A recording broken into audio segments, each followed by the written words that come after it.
ശേഷിയുള്ള പലരും എന്റെ കയ്യിലുണ്ട്. നിങ്ങൾ തോറ്റൊരു 5 സീറ്റ് താ, ഒരു നിലക്കും നിങ്ങൾ വിജയിക്കാത്ത മലമ്പുഴ ഞാൻ ഏറ്റെടുക്കാം.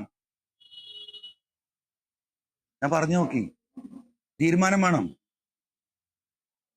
ഒന്നും ചെയ്യാറില്ല. അപ്പൊ ഞാൻ അവസാനം പറഞ്ഞു, ഞാൻ വിട്ടു, നിങ്ങൾ എനിക്കൊരു സീറ്റ് പറ, ഒറ്റ സീറ്റ്, ബാക്കിയൊക്കെ വിട്, മറ്റേ ഘടകകക്ഷി വിട്, അസോസിയേറ്റ് എങ്കിൽ അസോസിയേറ്റ്. ഞാനത് സമ്മതിക്കാൻ വേണ്ടി പറഞ്ഞല്ല കേട്ടോ, ഞാൻ അതിന് മൂളാനല്ല പറഞ്ഞത്. നിങ്ങളൊരു സീറ്റ് പറയാന്ന് പറഞ്ഞു. ഇവരെന്താണ് ഇവരുടെ മനസ്സിലെന്നറിയണല്ലോ.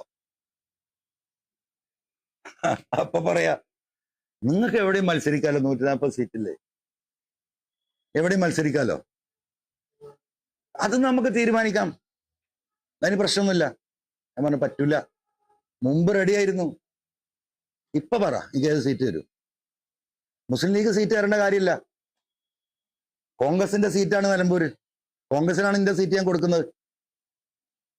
കോൺഗ്രസ് ആണല്ലോ തരേണ്ടത്. അത് മുസ്ലിം ലീഗിന്റെ നേതൃത്വം അത് പറഞ്ഞപ്പോ എനിക്കത് ന്യായമാണെന്ന് തോന്നി. 100% ന്യായമല്ലേ ലീഗ പറഞ്ഞത്. എന്റെ സീറ്റ് കൊടുക്കുന്നത്, ജനങ്ങൾ എനിക്ക് തന്ന സീറ്റ് കൊടുക്കുന്നത് ആർക്കാ? കോൺഗ്രസിനാണ്. 99 സീറ്റിൽ ഇത്രയും സീറ്റ് ഉണ്ടല്ലോ, ഒരു സിറ്റിംഗ് സീറ്റ് കേരളത്തിൽ എവിടെയും പറയും. അപ്പോ എന്നോട് എന്താ പറയാ, വളരെ ഉത്തരവാദിത്തപ്പെട്ടതല്ല, എന്നോട് സ്നേഹമുള്ള ആളാട്ടോ, പക്ഷെ അയാൾക്ക് നിർത്തിയിടുണ്ടോ. നിങ്ങൾക്ക് ബേപ്പൂരിൽ മത്സരിച്ചൂടെ? ബേപ്പൂരേ ആദ്യം പറഞ്ഞു, മലമ്പുഴ മലയോര മേഖലയിൽ വലിയ വന്യമൃഗ പ്രശ്നം ഇപ്പൊ 2-3 ആളപ്പോ ഈ 3 ആഴ്ചനുള്ളിൽ ചവിട്ടിക്കുന്ന സ്ഥലമാണ്.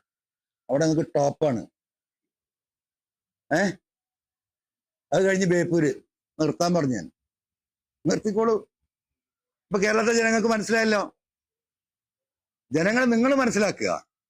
അപ്പൊ എവിടത്തേക്ക് അത് കൊണ്ടുപോകുന്നു? കൊന്ന് കൊല വിളിക്കാനാണ് തീരുമാനം, മനസ്സിലായില്ലേ? ഒരൊറ്റ വ്യക്തിയാണ്, ഒരൊറ്റ വ്യക്തി, അല്ലാതെ UDFന്റെ ഒരു നേതാക്കന്മാർക്കും ഇതിലില്ല. ഈ പിണറായിസം തുടങ്ങി വെച്ചത് PV അൻവറാണ്.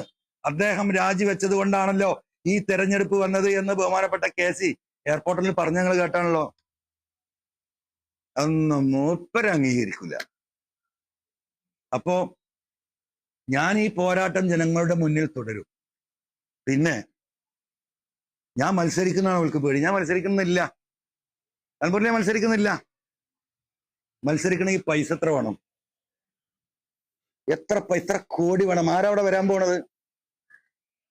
97 MLA-മാരും മുഖ്യമന്ത്രി അടക്കം 21 മന്ത്രിമാര്, ഓലെ MP-മാര്. UDFന്റെ 42 MLA-മാര്, അവരുടെ MP-മാര്, അവരുടെ സംവിധാനം.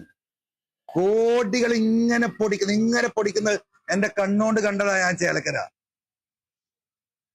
ഒരു ബൂത്തിൽ 4-5 ലക്ഷം ചെലവാക്കിയിരുന്നു. മരുമോന്റെ ഒരു സംഘടന വരും തിരുവനന്തപുരത്ത്, ഇവിടുന്ന് കോഴിക്കോട് നിന്ന് തിരുവനന്തപുരത്തുനിന്ന്. ഇപ്പൊ തന്നെ എല്ലാ സ്ഥലത്തും ഓഫീസായിട്ടുണ്ടാവും. അതേപോലെ പ്രതിപക്ഷ നേതാവിന്റെ കൂടെ വേറൊരു സംഘടന വരും.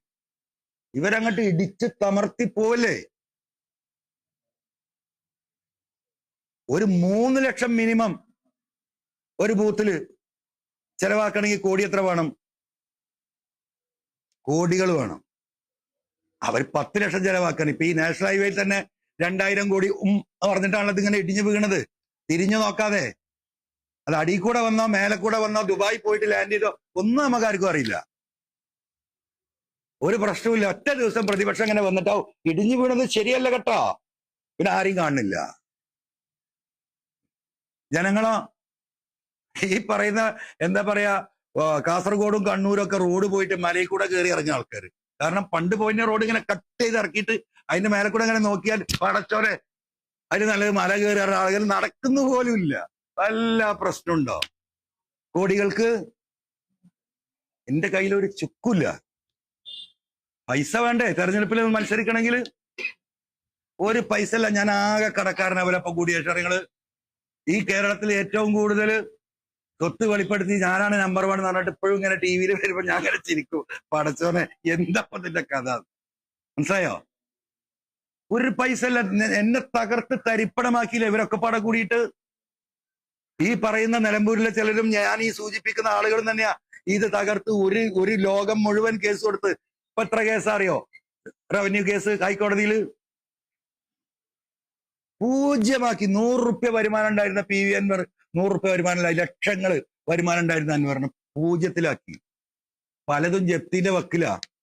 നാളെ രാവിലെ ജപ്തി വരുമോ എനിക്കറിയില്ല. ഒക്കെ ജപ്തി നോട്ടീസിൽ നിൽക്കുകയാണ്. നാളെ വേണമെങ്കിൽ ജപ്തി ഇഷ്യൂ ചെയ്യാം. PVMനെ തകർക്കാം.